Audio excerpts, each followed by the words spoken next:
Assalamualaikum warahmatullahi wabarakatuh. Baik, hari ini gimana kabarnya anakku semua? Semoga hari ini kalian sehat selalu dimanapun kamu berada. Oke, hari ini kita akan melanjutkan pembahasan materi di bab 1, yaitu pengaruh perubahan ruang dan interaksi antar ruang di benua Asia dan benua lainnya.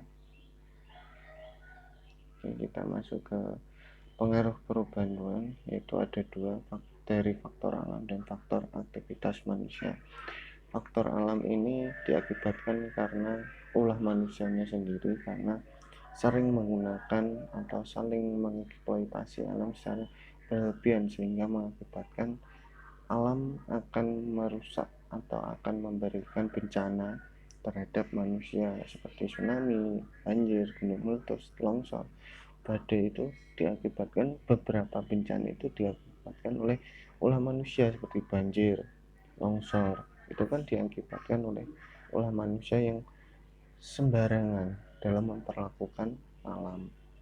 Kemudian faktor aktivitas manusia seperti pemanfaatan alam secara eksploitatif tadi, yang sempat saya singgung tadi, di mana manusia dalam memanfaatkan alam itu harus memikirkan bagaimana jangka 10 sampai 20 tahun ke depan, apakah alam ini akan sangat bermanfaat untuk anak cucu kita, ataukah kita hanya memanfaatkan hanya jangka pendek saja, hanya untuk kenikmatan dunia, hanya untuk kenikmatan sementara saja, tanpa memikirkan 10 sampai 20 tahun ke depan.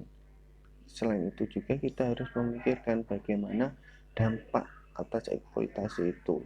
Apakah ini berdampak pada lingkungan, sosial, budaya di masyarakat sekitar kita, atau nanti kamu sudah besar dalam memanfaatkan alam, itu harus memikirkan beberapa dampak, beberapa faktor, terutama faktor lingkungan itu. Apakah itu akan berdampak pada manusianya, sosialnya, ataupun budayanya, sehingga kalau kamu nanti besar, kemudian memiliki jabatan tertinggi di DPR atau di pemerintahan, itu kalau kamu punya bisnis juga di sumber daya alam, itu harus kamu terapkan untuk bagaimana cara mengeksploitasi alam dengan benar. Kemudian penggunaan lahan yang tidak seimbang, maksudnya ini adalah alih fungsi lahan yang awalnya adalah dulu persawahan, lahan kosong, kemudian karena desakan jumlah penduduk yang semakin meningkat, itu alih fungsi lahan atau sawah yang dulunya hijau itu menjadi perumahan, restoran, mall, itu yang sangat tidak relevan, sangat tidak etis baik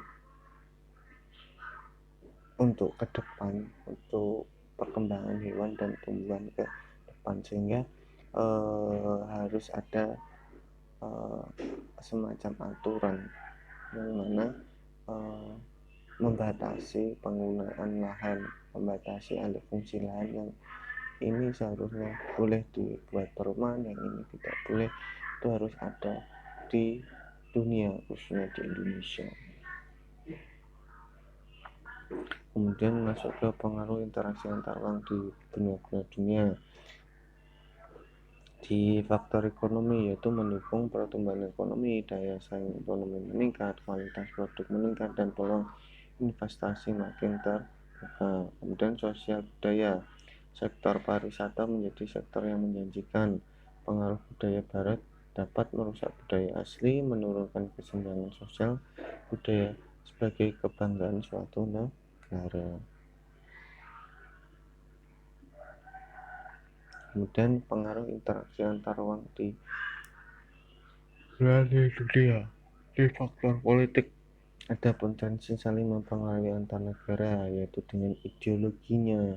Dan kemudian tingkat kepercayaan antar negara makin membaik, menghilangkan kesenjangan antar negara maju dan berkembang, memicu konflik di perbatasan. Itu sedikit faktor plus dan minus dari interaksi antar ruang di benua-benua dunia.